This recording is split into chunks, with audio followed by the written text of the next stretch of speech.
마태복음 강해를 계속해 나가면서 오늘 저녁 말씀 제목은 예배를 무가치하게 하는 죄라고, 무서운 죄라고 했습니다.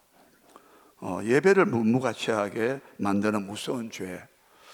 우리는 생각할 때에 하나님께 드린 예배가, 기도와 찬양과 이 예배가 굉장히 중요합니다. 우리를 하나님께서 창조하신 목적도 예배를 위한 것입니다. 나중에 우리가 하나님 나라에 가서 요한계시록에 나와 있는 21장과 22장에 보면 거기서 복음이 아니라 요한계시록이죠. 계시록 21장과 22장 그리고 계시록 7장에도 보면 7장에도 특별히 7장에는 그 성도들이 어디에 심겨져 있느냐, 오늘 낮 시간에 어디에 정위치하고 있느냐 하면은 하나님 앞에서 이렇게 되어 있어요. 성도들이 어디에 있냐면은 하나님 앞에서 이렇게 되어 있어요. 그리고 밤낮 그 성전에서 하나님을 섬김에, 이 섬긴다는 말이 예배한다는 뜻입니다. 하나님을 섬기는 최고의 행위가 예배의 행위입니다. 우리가 감사하고 찬양과 존귀와 영광을 돌리고 경배를 드리고 그 은혜에 찬송하면서 특별히 하나님의 은혜가 예수 그리스도의 십자가와 부활을 통하여 이 죄의 문제를 해결하시면서 죄와 사망의 죽음이 왕노릇하고 덮고 있는 이 세상에서 생명이 되시는 예수 그리스도가, 예수 안에 있는 생명을 우리에게 하나님 허락하셨다 이 말입니다. 타락하고 범죄한 인간에게는 생명의 원천은 오직 예수 그리스도 안에만 있다고 했습니다. 하나님은 예수님을 통하여 우리에게 당신의 생명을, 요한복음 5장 26절 말씀과 같이 예수님은 이렇게 말씀했습니다. 아버지께서 자기 안에 생명이 있음과 같이 아버지 하나님께서 하나님의 자기 속에 생명이 있어요. 그 생명은 영원히 스스로 계시는 생명입니다. 죽거나 손상되거나 파괴되는 그런 생명이 아니라 거룩한 생명이고 완전한 생명이고 정말 영원한 생명입니다. 조금도 상함과 시드는 것이나 마르는 것이나 병든 것이나 부족한 것이나 하나도 없는 완전한, 죄가 전혀 틈탈 수 없는, 죄가 들어오면 바로 사망에 들어옵니다. 무슨 이야기예요? 근데 그 죄로 덮고 있는 이 세상에 예수님이 그 죄를 다 청산해버렸나 봐요. 죄값으로 십자가에 우리 죄를 다 갚아버렸다. 그래서 우리에게 생명이 들어올 수 있는 거예요. 그 생명이 우리가 받을 때에 우리 죄를 회개하고 하나님의 사랑을 깨닫게 되고 그렇게 되면 그 생명이 우리는 들어오는 거죠. 마치 어린 그 어머니의 태중에 그 태아가 어머니로부터 생명을 이렇게 유입되는 것처럼 모든 자양분이, 영양분이 그 태출을 통하여 그 아기가 들어가잖아요. 그 태출 중요하지 않습니까? 우리는 십자가와 예수의 부활이라고 하는 예수 그리스도의 이 생명줄을 통하여 생명선, 라이프라인이라고 그러잖아요. 많이 쓰는 말입니다. 일반 사회에서도. 그 생명선 같은 예수 그리스도의 그 죄를 없애는, 죄와 저주와 멸망을, 심판을 없애주는 이것이 예수님을 통하여 하나님은 그렇게 작정했다 이 말이에요. 그래서 예수님을 영접하는 자마다 그 생명이 우리 안에 들어와서 정말 신을가 심은 나무처럼 시들지 않고 마르지 않고 그런 영원한 생명을 얻게 되었다 이 말이에요. 이게 최고의 행복이라 이 말입니다. 제가 좀 옆으로 나갔습니다만, 그래서 오늘 중요한 것은 예배조차도 무효화시키고 무가치하게 만들고 무용지물로 만들고 무가치하게 만드는 무서운 죄가 있다는 거예요. 죄가 얼마나 사악한가. 한번 보시기 바랍니다. 다시 봅니다. 5장 우리 23절을 다시 보겠습니다. 시작. 그러므로 예물을 제단에 드리려다가 거기서 내 형제에게 원망 들을 만한 일이 있는 것이 생각나거든. 24절. 예물을 제단 앞에 두고 먼저 가서 형제와 화목하고 그 후에 와서 예물을 드리라. 자, 이 말씀이 무슨 말입니까? 지금 예물을 드린다 했잖아요. 제단에. 이게 예배입니다. 예배. 바리새인들은 아주 예배의 전문가들이었어요. 바리새인들은요 규칙적으로 성전에 들어갔습니다. 복음서에 나오지 않습니까? 그 유명한 세리와 바리새인의 그 비유 가운데서 누가복음 18장에 나오지 않습니까?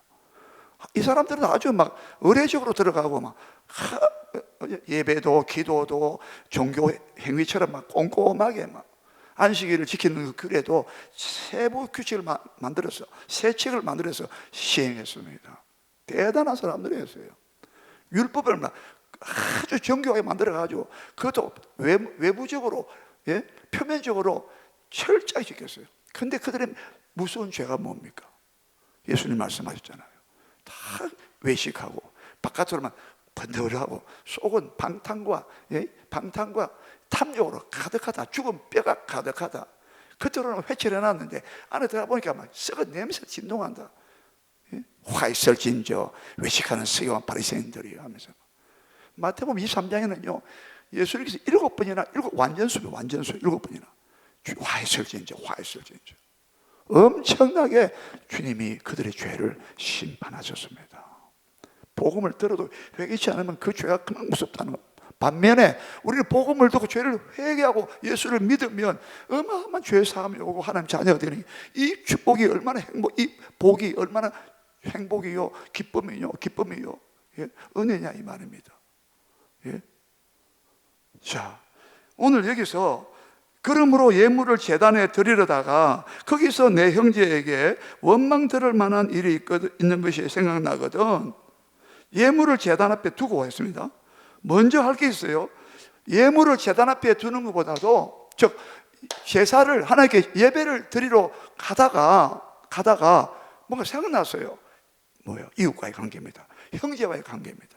네 지금 형제와의 관계가 하나님과의 관계는 수직적인 관계는 비교적 괜찮은데 내 옆에 수평적인 이웃과의 관계, 가족과의 관계라든지 인간관계에 있어서 하나님의 자녀된 도리가 하나님의 자녀된 거룩함이나 하나님의 자녀된 그 넉넉함이나, 예? 겸손함이나 이게 전혀 안 보이고, 예? 오히려 그보다 더 악한 자가 된다 이 말이에요. 예? 자 보세요. 이거 보세요. 지금 예물을 제단 앞에 드리려고 가다가 했습니다. 가다가 생각났어요. 네 형제에게 뭐요? 원망 들을 만한 일이 생각나거든. 예? 근데 우리는 구역 그 생각을 성령께서 주시는 생각인데 불구하고 하나님께서 야 그게 급한 게 아니야. 너 나한테 지금 예배 드리고 제사 드리는 그게 급선무가 아니야. 급선무 따로 있어. 네가 먼저 해결할 문제가 따로 있다니까. 그 생각을 주시는 거예요. 예? 은혜죠.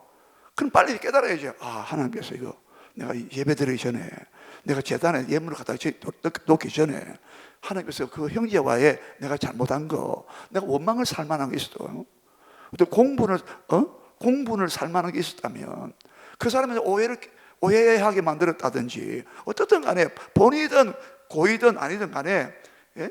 무조건 그 사람은 나에 대해서 좀 불편한 생각하고 나에 대해서 좀 고깝게 생각하든지 그렇게 만드는 내가 빌미를 제공했다면, 예? 이유를 불문하고 찾아가라는 거예요. 먼저 가서 뭐랬습니까? 형제와 뭐랬습니까? 화목하고, 예. 예물을 제단 앞에 두고 거기서 찬송과 경배 기도하지 말고 뭐 하기 전에 먼저 가라는 거예요. 형제, 네가 손에 끼친 그 형제, 마음 아프게 한 형제, 그 형제를 혹시 실족하게 한 일이 있다면, 실족이 뭐예요? 실족은 걸려 자빠진다 소리예요. 넘어지겠다 이 말입니다. 그 사람이 하나님께로 나오는 길을 네가 돌멩이를 두가지고 돌멩이에다가 네가 걸려 자빠지는 것처럼 네가 그렇게 장애물을 앞에 두었다는 거예요. 여러분 다른 말씀이 있잖아요. 형제들 앞에 그림들을 두지 말아요. 장애물을 두지 말라는 거예요. 보세요. 이 무려요. 이 하나님의 자녀된 우리는 하나님께서 우리에게 세세한 부분을 다루고 있습니다. 우리 마음의 생각을 일일이 다 감찰하고 알아야 돼요. 예, 여러분 이게 복된 것이지 이게 절대 우리를 구속하거나 억압시키는 거 아니에요. 이게 있으면 하나님께서 주시는 복을 못 받는다 이 말입니다. 할렐루야. 하나님과의 관계가 이게 깨져버린단 말입니다. 예? 우리를 위한 것이죠. 예? 미처 우리가 자각하지 못하고 미처 못 깨닫는 것이 있다 이 말입니다. 그걸 빨리 발견시켜 주는 거예요. 예? 깨닫는 게 복 있는 자죠. 못 깨달으면 그때만 망하면 어떻게 되겠어요? 네. 그래서 형제와 먼저 가서 할 게 뭐냐면 그 형제와 화목부터 해라. 화목부터. 참 이게 어렵습니다. 이게 자존심을 내려놓고는 안 되는 거예요. 그러므로 예수 믿는 우리들은 나는 없다고 생각해야 돼요. 이미 우리가 다 팔복에서 배웠잖아요. 팔복에서. 온유한 자가 뭐랬어요? 온유한 자가 복이 있다. 온유한 자가 뭡니까? 자기 자신은 없다라고 해요. 자기 주장이 없다고 했어요. 오직 하나님의 주장만 있고 하나님께서 요구하시는 생각만 있고 하나님이 우리 명령하시는 법만 있을 따름이다 이 말입니다. 내가 내 주장을 내주면 안 된다 이 말입니다. 네? 자기의 의롭다는 거, 자기의 의를 내세우면 안 된다 이 말입니다. 로마서 10장 3절 유명한 말씀이 있잖아요. 하나님의 의를 모르고 자기 의를 힘써 세웠다고. 하나님의 의를 모르고 하나님이 우리를 의롭게 해주시는 그 복된 그 길을, 복음의 그 길을 모르고 힘써 자기 의를 막 앞세웠다고. 내가 이렇게 나는 정당한 방향이었다고. 자신을 막 합리화하고. 그 사람이 그랬으니까 내가 그랬지. 우리는 다 합리화시킵니다. 물론 그런 점도 어느 부분 인정할 수 있어요. 그러나 하나님은 그까지 다 안 된다는 거예요.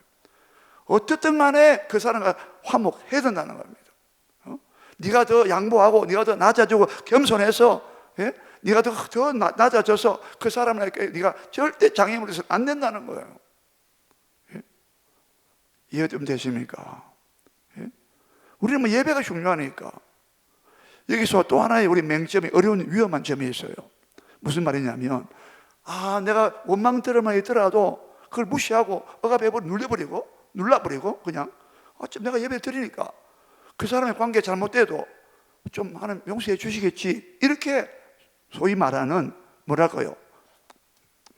마가복음 7장에 보면 마가복음 7장 보면은 고르반 나오죠. 고르반이라고. 고르반 뜻이 뭐예요? 하나님께 바침이 되었다 뜻입니다. 하나님께 내가 어떤 예물을 내가 바쳤습니다. 예? 뭐 11조나 감사나 뭐 예물도 옛날에는 뭐 농산물 막 바쳤잖아요. 하나님께 드림이 되었다, 바침이 되었다고 하면 부모에게 드려야 할 그 어떤 예물이나 섬김이나 봉사나 부모님을 섬겨야 될 그 부분을 안 해도 된다고 말했습니다. 이게 얼마나 가정스럽습니까? 주님이 그걸 말씀했어요. 하나님께 그냥 고르반 됐으니까, 내가 하나님께 예물을 드렸으니까, 내가 하나님께 내가 찬양을 드리고 내가 예물을 드렸으니까, 감사를 드렸으니까, 가난하고 불쌍하고 부모님이나 형제 이웃이 잘못한 게 있어도 그냥 상쇄되겠지. 그냥 상환, 상쇄란 말 아시잖아요. 요걸 갖다 요걸 때운단 말이에요. 지금 예물을 가져가는 사람은 어떤 면에서는 내가 예배 의식을 드리니까, 내가 또 금식도 하니까, 내가 또 전도도 하니까, 자, 오해하지 마시기 바랍니다. 늘 자주 드릴 말씀이에요. 전도 귀하고 예배도 귀하고 우리가 예물도 귀하고 다 귀한 거예요. 근데 그걸 가지고 자기의 허물과 다른 죄를 하나님께 무마시키려고 하면 안 된다 이 말입니다. 보세요. 지금 얼마나 하나님 말씀이 엑스레이처럼 우리를 투과하고 있는 거 보세요. 이 하나님의 말씀 비답에서는 우리 마음을 숨길 수가 없어요. 우리 숨은 동기와 우리 의욕과 우리 욕심이랄까, 이 모든 것이 무엇을 위한 것인가를, 과연 주님을 위한 것인가, 아니면 내 명예와 내 욕심을 위한 것인가, 이걸 적나라하게 보고 있다 이 말입니다. 이웃과의 관계에서 내가 그 사람 진짜 내가 깔보고 무시하고 허물만 있으면 틈잡고 보세요. 얼마나 우리 안에 그런 멸시하고. 그래서 지난 시간에 뭐죠? 형제를 향하여 라가 쓸모없는 놈이라고 멸시하고 조롱하고 혐오감 느끼고만, 그것이 바로 살인죄라고 말했단 말입니다. 형제 보고 미련한 놈 하면 지옥불로 들어간다. 그게 살인죄란 말입니다. 형제가 분노와 노를 바라는 자는 벌써 심판을 받았다라고 해요. 여러분 보세요. 우리가요, 나보다 좀 잘났고 나보다 좀 더 뛰어나고 능력 있게 보이고 하면 여러분 경계 안 합니까? 보세요. 우리가 그 죄로 오염된 것을 우리 자신에게 보여주고 있는 거예요. 지금 이 하늘나라 백성은, 이 산상수훈은 하늘나라의 백성이란 말이에요. 하늘나라 백성은 절대 질투하고 시기면 안 된다는 거예요. 우리 안에 악한 생각이 아직도 또아리를 틀고 있다 이 말입니다. 계속해서 죄를 잘라내고 회개치 않으면 겸손해지고 낮아져서 주여 나는 죄인입니다, 이 죄를 용서해 주세요 하고 나 자신을 허물고 이웃과 형제를 찾아가서 자기 죄를 고백하고, 예? 섬기고 이렇게 안 나가면 안 된단 말입니다. 예? 그것 하기 위해서 예수님이 십자가에 죽으셨다 이 말입니다. 예? 이해가 좀 되십니까? 그 길을 열어주려고 예수님이 우리 죄를 다 감당하셨다 이 말입니다. 그 은혜 받은 자는 우리 어떻게 해야 되겠어요? 아니 하나님의 아들이 나의 죄를 위해서 십자가에 죽으셔서 죄와 사망과 영원한 멸망과 심판에서 나를 구속하셨는데, 자유케 하셨는데, 속량하셨는데, 그 은혜 받은 우리가 예수님 마태복음 몇 장입니까? 18장, 19장입니까? 나오잖아요. 자기는 1만 달란트 내가 빚을 탕감받았어요, 어떤 왕에게. 그런데 백데나리온 자기한테 빚진 자를 갖다가 길거리 만나가지고 목을 딱 쥐고 너 나한테 100데나리온 갚아라고. 옆에 수가 봤어요. 어떻게 했습니까? 왕에게 가서 일러 바쳐요. 왕이요, 왜? 왕께서 당신한테 1만 달란트 빚진 자 하도 막 불쌍히 여기달라 해서 자기가 뭘 다 팔아 다 갚겠다고 막 그렇게 하고 막 탕감해달라고 하니까 왕이 불쌍해서 다 없는 걸 해주잖아요. 그렇지. 근데요, 그 사람이 가다가요, 길에서 자기한테 10,000달란트도 아니야, 100데나리온 하루 노동자 받는 품삯이 1데나리온이에요. 그럼 3개월치 좀 더 돼요. 그걸 안 갚았다고 막 목을 쥐고 내놔라고 막 졸업해. 그래 데려가라고, 다시 오게 쳐놔라고. 지금 우리가 여러분 이 비유를 왜 하냐면, 우리 1만 달란트 빚 받았다, 용서받은 자, 지옥에 갈 우리를 예수의 피를, 하나님 아들, 죄가 없는 그러한 하나님 아들을 보내서 우리를 죄에서 사망해서 그 추악한 그런 죄악이 했어. 형제를 나가라 하고 미련한 놈이라 부르고 형제의 화를 내고 그 영혼을, 인격을 말살시키고 인격 살인하고, 그런 무서운 죄, 그 살인죄 갖고는 지옥 가기 양성맞춤이란 말입니다. 근데 지옥 가지 않도록 예수님이 하나님께서 우리 불쌍히 여기사, 긍휼히 여기사 자기 아들을 보내서 우리 죄의 모든 율법의 청구서가, 율법도 우리 청구하고 요구하고 있어요. 마치 비청이가 채무자가 채권자한테 다 정서를 내밀듯이, 그 정서라, 율법의 정서라고 골로새서 2장에도 나오지 않습니까? 그 정서를, 율법의 정서를 전부 다 지우시고 도말하셨다고. 할렐루야. 그 엄청난 은혜를 받았다. 우리가 그 은혜를 깊이 넓이를 모르니까, 그 사랑과 긍휼과 깊이 높이를 모르니까, 우리 받은, 내가 가진 어떤 은혜를 받은 자인가, 어떤 축복을 받은 자인가, 어떤 행복을 내게 주셨나. 그런데 우리는 그걸 깊이 넓이를 몰라. 모르고 조금만 내한테 상하게 하면, 저거 말이야, 나 못됐다 하면 이를 갈고 말이죠. 말도 안 하고 말이죠. 여러분, 지금 주님이 이 죄를 말하는 거예요. 너희들은 절대로 이 죄를 지어서 안 된다는 거야. 그리고 절대 다른 걸 떼우면 안 된다는 거예요. 내가 봉사 전도 아까 했잖아요. 전도 열심히 하고 내 예배 잘 드리고 내가 뭐 예물을 잘 드리고 하니까 하나님 봐주시겠지. 그게 안 된다는 거예요. 그런 예배 안 받겠다는 거예요. 주님께서 하나님을 만으로 여기지 말라고 하는 거예요. 속일 수가 없다 이 말입니다. 우리 요한일서 3장 20절 한번 해보세요. 이거 적어 놔두시고, 요한일서 3장 20절.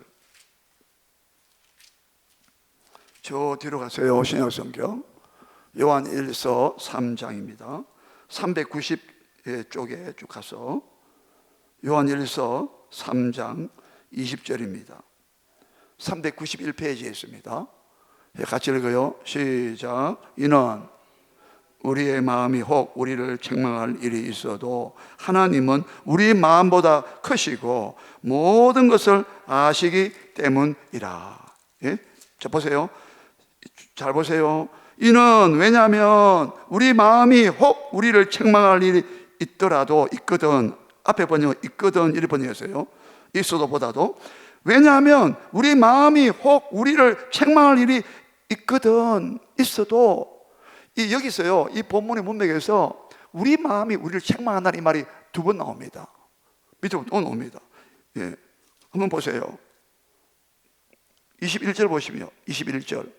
사랑하는 자들아, 시작. 사랑하는 자들아, 만일 우리 마음이 우리를 책망할 것이 없으면 하나님 앞에서 담담을 얻고, 22절, 무엇이든지 구하는 바를 그에게서 받나니, 이는 왜냐하면 우리가 그의 계명을 지키고 그 앞에서 기뻐하시는 것을 행함이라. 21절에 사랑하는 자들아, 만일 우리 마음이 우리를 책망할 것이 없으면 하나님 앞에서 담담을 얻고 무엇이든지 구하는 바, 이 기도입니다. 기도도 막힌다는 거예요. 우리 마음이 우리를 책망할 것이 없어야 되는 거야. 예? 하나님께서 우리 마음을 책망하시는 거야. 네 마음이 왜 그러냐는 거야. 네 마음 상태가 왜 그러냐는 거야. 너 왜 그 형제 이웃을 향해 네 마음 상태가 왜 그래? 그 관계가 왜 그래? 우리 마음이 우리를 책망한다는 거야. 물론 이건 성령의 감동이죠. 예?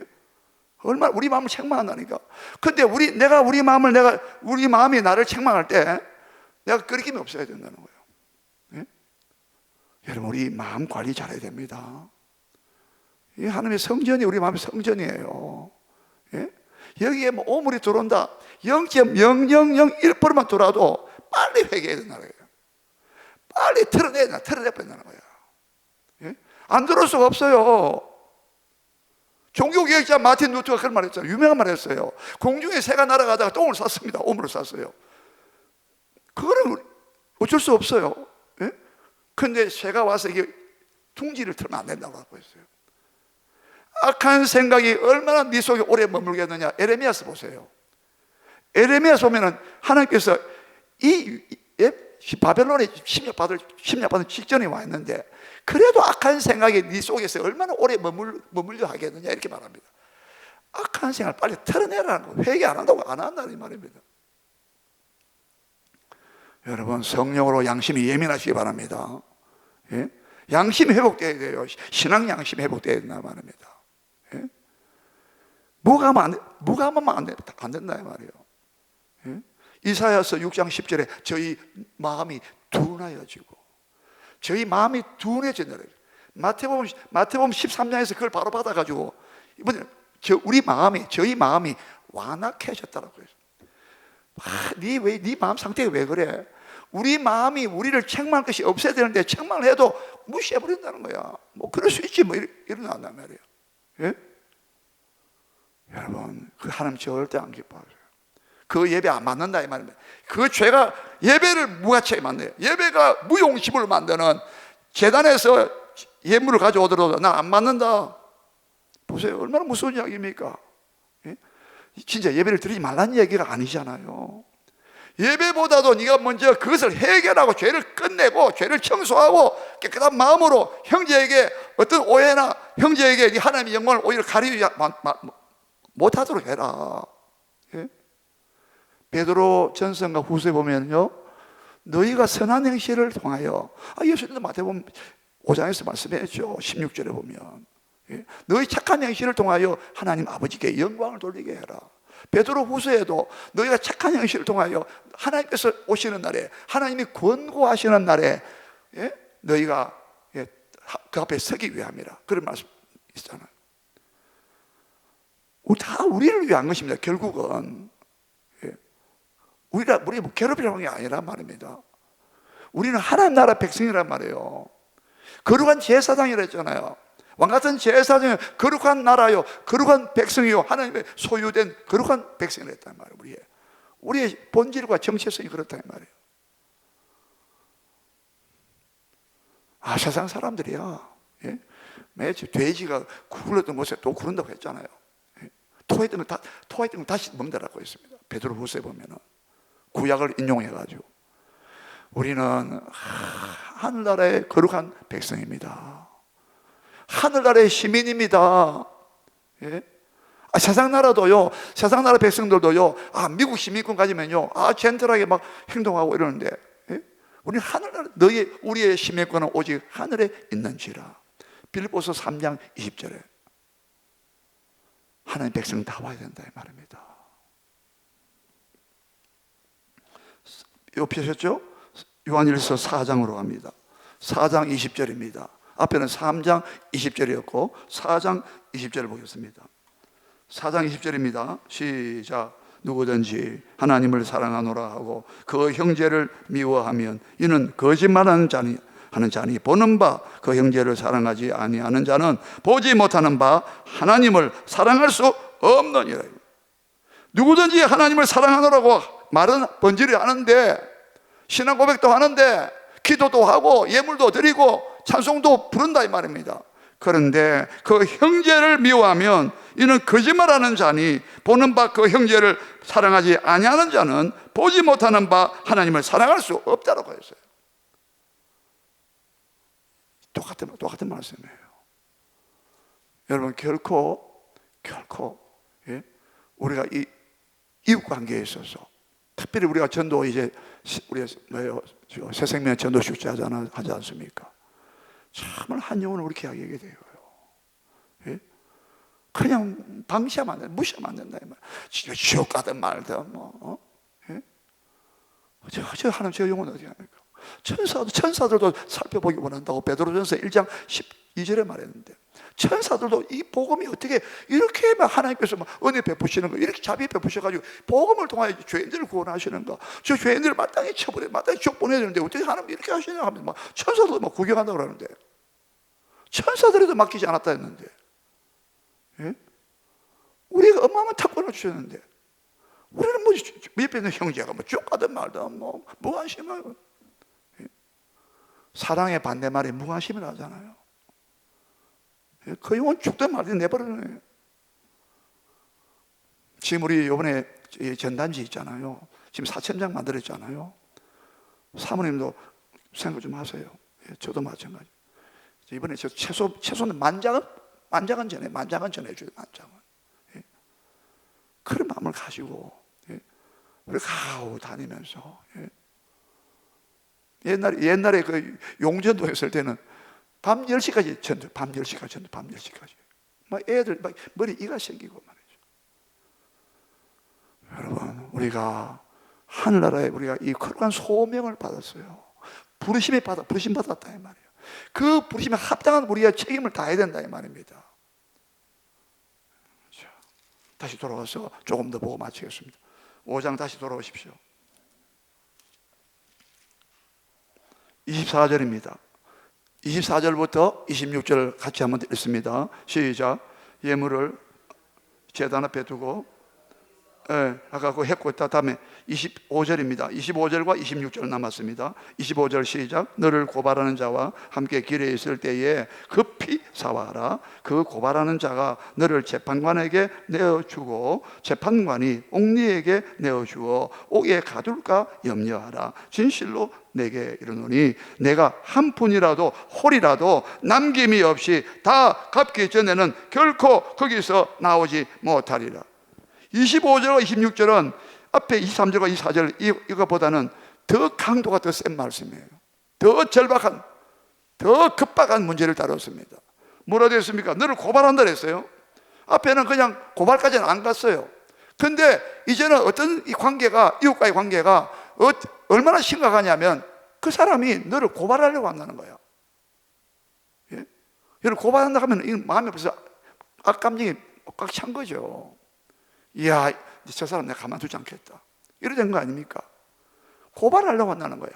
그러면 너를 고발하는 자와 함께 길에 있을 때에, 이 말은 기회가 주어질 때 이 말입니다. 함께 길에 있다는 것은 아직도 만날 기회가 있고 얼굴을 볼 수 있는 기회가 있다 이 말이에요. 아예 얼굴 안 보겠다 하면 함께 길에 있을 수 없지요. 이해되십니까?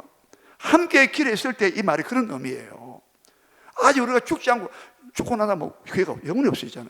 아직 살아있을 때, 크게 보면 아직 기회가 있을 때, 아직 그 사람과 만날 만한 서로 얼굴 볼 수 있는 기회가 있을 때 이 말입니다.